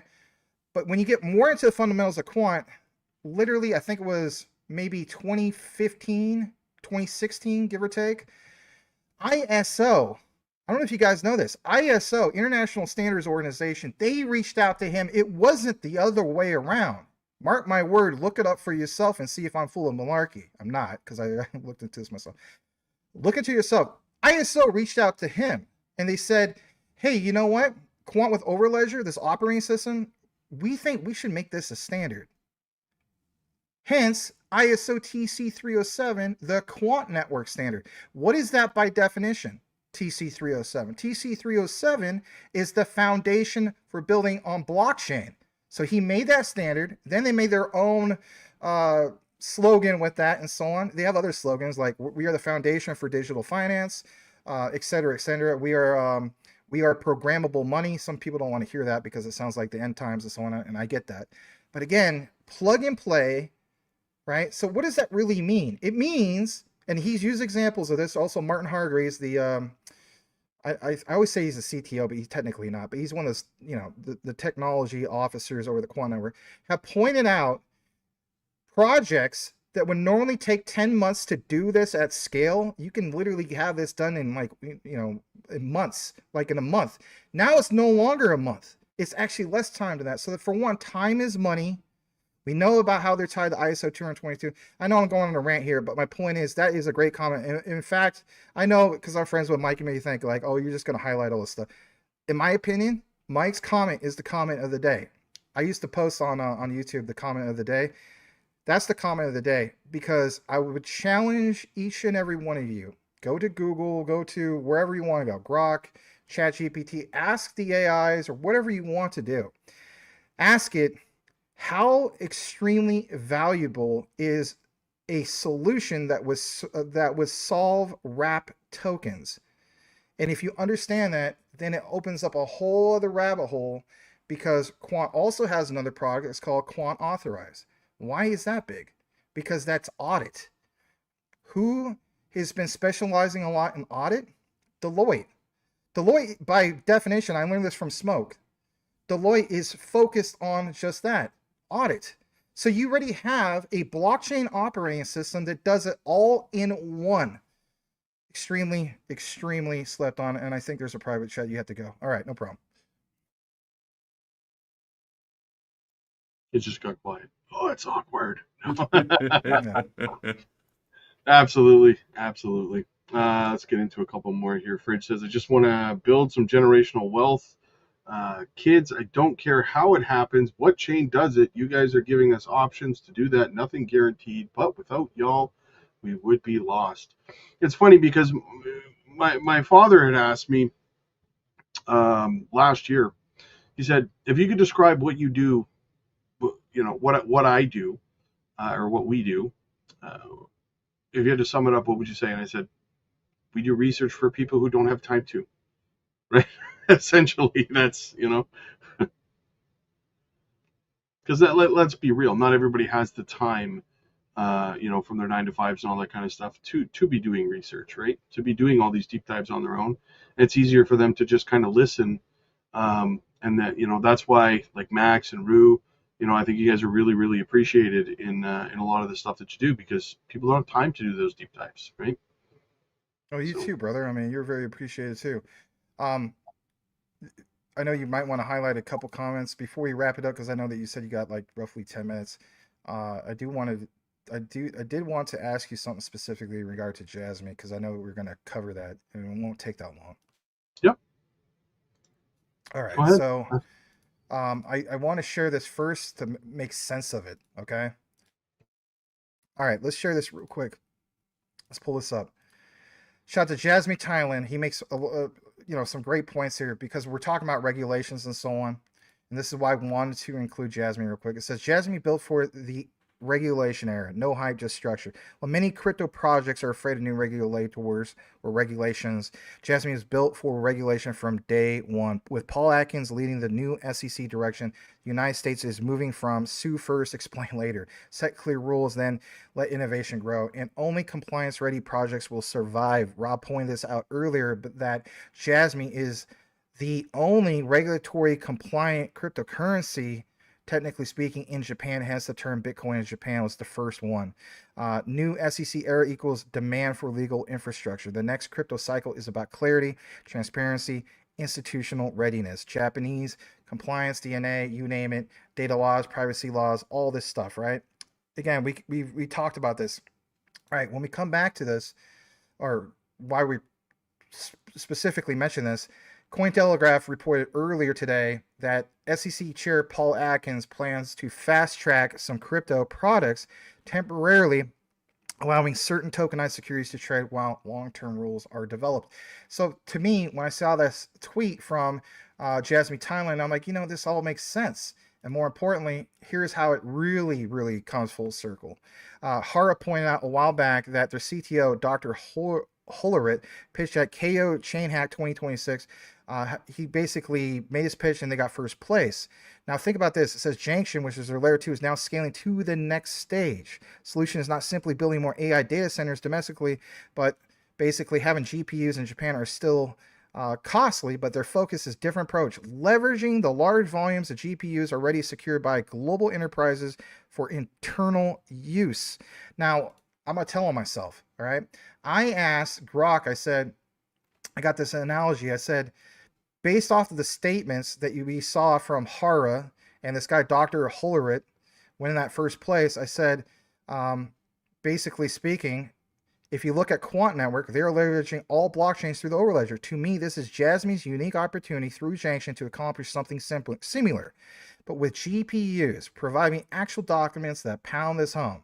Well, they do, and if anything, maybe Rob and I can do this on a chopped up video. But everything pointed towards the analogy of being a real true thing, and here's the answer right here at the bottom. These documents collectively emphasize Jangshin's unique opportunity to aggregate enterprise GPUs to decentralized network, integrating with Jasmy's ecosystem directly, with my analogy, to Overledger's blockchain unification. So if you think about it, let's come back in the frame. My analogy that they're using GPUs to do this form of ledger or leverage. By definition, we talked a lot about Quant. By definition, what does Quant do? It's leveraging even things that are outside of blockchain. It's leveraging all of it. Integrations with ADP, Zero, Intuit, QuickBooks, you name it, Stripe, et cetera, et cetera. But when I look in Jasmy and what they're looking to do with this layer 2, this Jangshin thing, it's kind of like a form of Overledger, Quant's Overledger, but with GPUs moving forward. And that spells some huge things moving forward, right? And I think people, they dismiss that. They come in and they see Jangshin, they're like, oh, this is another token. But that solves the problem that Jasmy has always had at the very beginning, and that is they need to scale. They have that scalability. They have things like Chainlink with the interoperability. I want to get some of your thoughts on that, because I know we're wrapping this up, my friend, but you went to Japan, you met with the big head honcho, Hara, and so on.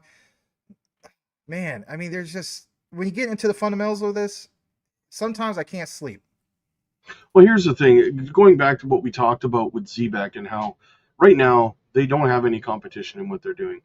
And I think that what's really, really slept on, maybe it's just misunderstood and lost in all the translation, is that Jangshin is in the exact same situation as Zebec in that sense. There is no competition for what they're doing. They have found a niche or narrative and a demand that has a supply that has a massive demand, but very little supply. GPU processing power, CPU processing power, very, very expensive and hard to come by. And what they're doing is they're making it affordable for companies to rent by the hour, and they're making it accessible by collecting and creating the world's largest cloud of GPU processing power that people can have access to. This is going to incentivize so many. Jangshin is going to become, and I said this morning, one of the largest projects, most likely ecosystems in the AI infrastructure narrative out of nowhere. Because, again, I asked Hara straight to his face, as you guys know, do you plan on using the GPU processing power cloud that you have through Jangshin to incentivize Web3 developers, metaverse, Web3 gaming projects, and AI agents and AI developers to either migrate over to Jasmy Chain, Jangshin's ecosystem, or to get them to launch there? And he looked me dead in the eye and said, obviously, right? So not only are these companies going to be able to have access to this processing power, but for development, but they're going to have it at probably an incentivized price as well on top of that. So again, very, very slept on, in my opinion. And I think it's going to be one of those 0 to 100 in 60 seconds, right? People are going to look around and go, how the heck did Jangshin become one of the high cap projects in the AI narrative all of a sudden in their ecosystem? And that's exactly why, because these companies are going to flock to that ecosystem to get their piece of that, what they need to develop their projects at the end of the day, right? And that whole narrative, AI narrative, and that AI compute narrative is going to be the hottest narrative for the next couple of years. Like, look at Project Stargate and what Trump's doing there with SoftBank, OpenAI, and Oracle, along with Microsoft and NVIDIA. So that's going to be a very, very hot narrative for the next couple of years here. Yeah, we do want to recognize the super chat from Benja Car I2M. Ben. I just call him Ben. Oh, okay. Well, go for it. He's asking you and Rue your thoughts on layer 0. Oh, my bad. Yeah, just like a thumbnail, sometimes people glance at it. Sorry about that. Yeah, no worries. Any thoughts on that? I don't have any thoughts on that, because some people are like, you don't know about this, you don't know about that. Guess what? There's projects I know about that you don't know about, and so vice versa. There's only so much time in a day, but no, I don't want to BS you. That wouldn't be nice. I'm not fully aware of it. I mean, maybe I am, and I'm just not recognizing the ticker symbol. Rue, are you aware of this? Like, what's the full name on this one? Layers. I mean, I looked into it a little bit. There are some connections there with Zebec. and there's some connections there with Securitize as well. But I like to do more research before I give anyone like a full thorough opinion on it. But yeah. Yeah, Yeah. sorry about that. We do appreciate you dropping the $5 super chat. I mean, maybe that's like, man, a little bit disappointed on that, but our main thing is if we don't know, some other people be like, oh yeah, I know about that one. No, we're not going to do that here. If we don't know about, we're not going to, even try to BS you on that. So, but thank you so much. It does mean a lot. Layer Zero is their baby over on our trading in our swing trade group on the Patreon right now. It's their baby over there. So. I get it. So it's something you introduced. So obviously you have your thoughts because you already shared it on your private group. There you go. No, I didn't share it. All credit goes to Ben. All he right. found it. Very it's cool. their baby over in the chat. Yeah. Well, shout to your community then, your private community on Patreon. So thank you for that, Ben. Absolutely, man. Absolutely. Yeah. See, it's their baby. Layer Zero is huge. It's gonna be huge. When I think of Layer Zero, is like I'm just thinking like stereotypical Layer Zeros, like your polka dots and so on when somebody says it. But literally, this is like CRO Layer Zero. That's actually like the company. So I get it. I know we got to wrap it up. I do want to answer this question real quick, and I also want to get you to chime in real quick, Rob. If you click on JP Phil's comment before we wrap it up, if you don't mind. If Jasmy is compliant in Japan, why can't I buy it on Japanese exchange account BitBank? My answer to this, maybe people don't disagree with this. My answer is basically for the same reason that there's a lot of regulatory compliant cryptocurrencies on other exchanges that are not listed. It just depends on the exchange. The exchange may have their own reasons for not listing that. I've seen, for example, Stellar XLM. You would think that would be listed everywhere. It's not. There's numerous other ones out there, right? But basically speaking, it is regulatory compliant. We just mentioned this earlier, Rob. I think the other day somebody was trying to send you XRP, or you're talking about XRP about some particular exchange, right? You're trying to promote something. Maybe it was on the private group. I was trying to send XRP from one crypto exchange to another, and it took 5 hours. Right. So my point is this, right? My point I'm trying to make is that that's not Ripple's fault. Right? No. Because I've seen XRP travel super fast, like it says, 3 to 5 seconds. Actually, even before that, it was actually lived up to all the hype. It was instantly. So again, it's the exchanges.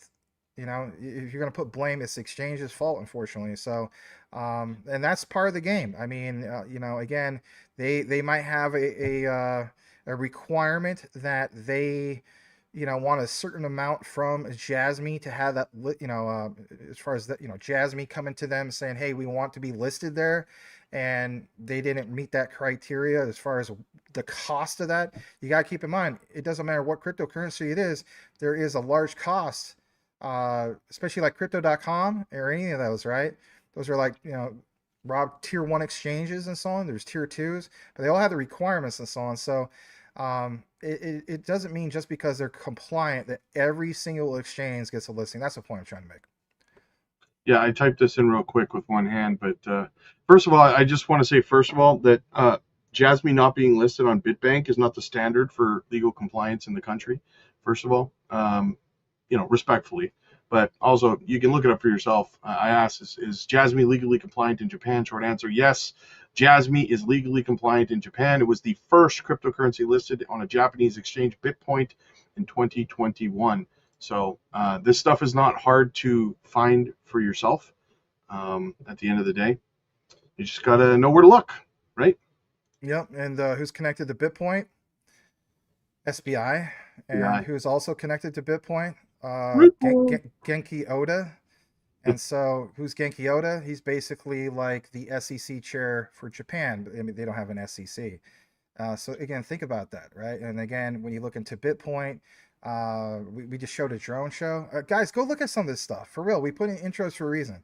It shows literally over Japan a drone show. It says BitPoint. Immediately after all the drones kind of do their firework drone display, boom, Jasmy. Like you're finding out, and then you see Genki Oda from BitPoint.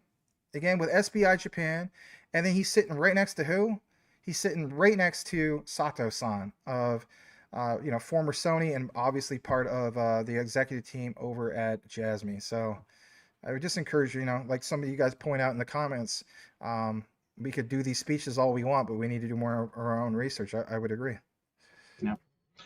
All good bros. Rob said he's in with the Zebekians. She's in with the Zebekians. There you go. Like Rue said, there are some loose connections over with Zebec there. So absolutely.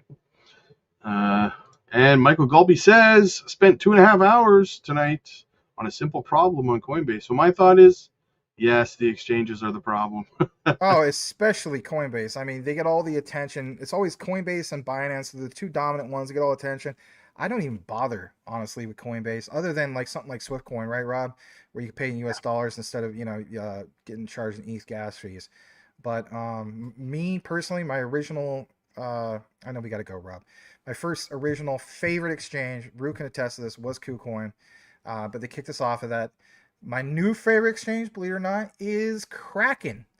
Oh my gosh, with that Stripe integration, it was so easy. I said to myself, this is how every exchange should be. Absolutely seamless. That's where I believe I purchased Canton on. I know some people say Canton. I'm old school. Canton Grill. Yeah.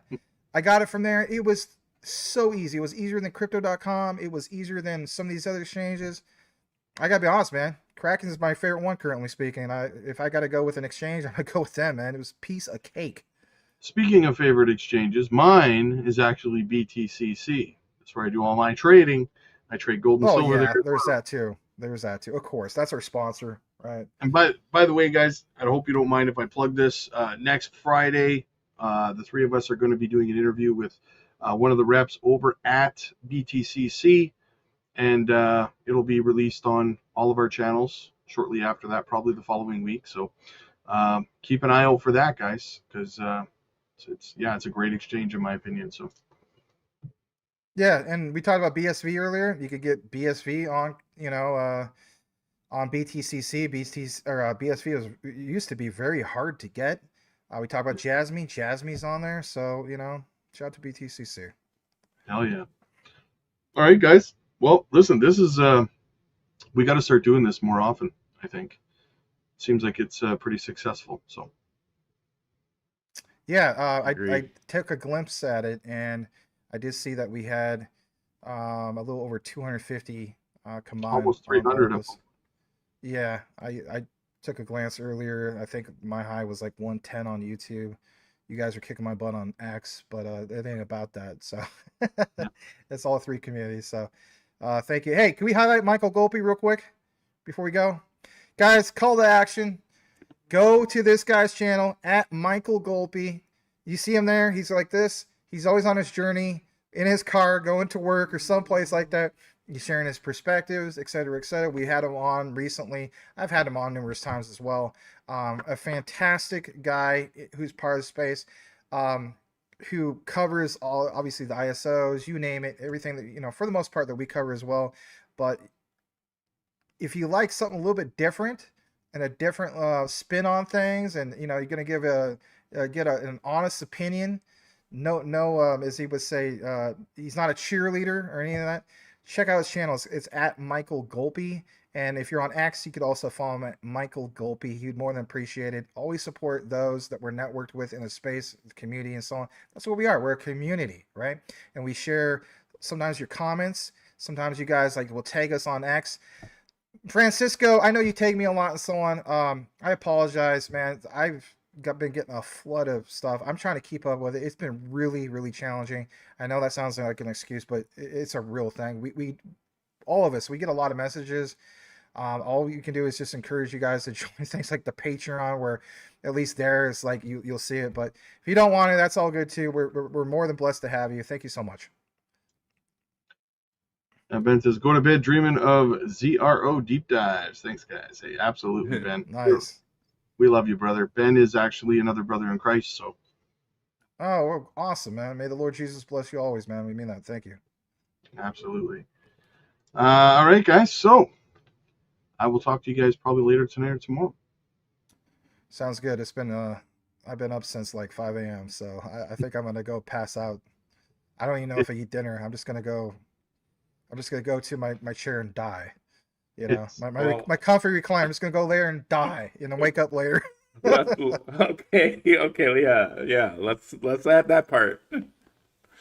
All right, guys. Yeah. Once Not again, literally die, you know, man. Yeah. for everybody who came out to support all three of our channels, guys, and our X accounts, thank you so much for being here. Thanks for the questions. Thanks for the super chats. Thank you guys for liking, subscribing, and we're going to do this more often because it seems that you guys really like it. So we're going to keep it going. Yes, sir. And if you listen to the end, type in Michael Golpe into the comments.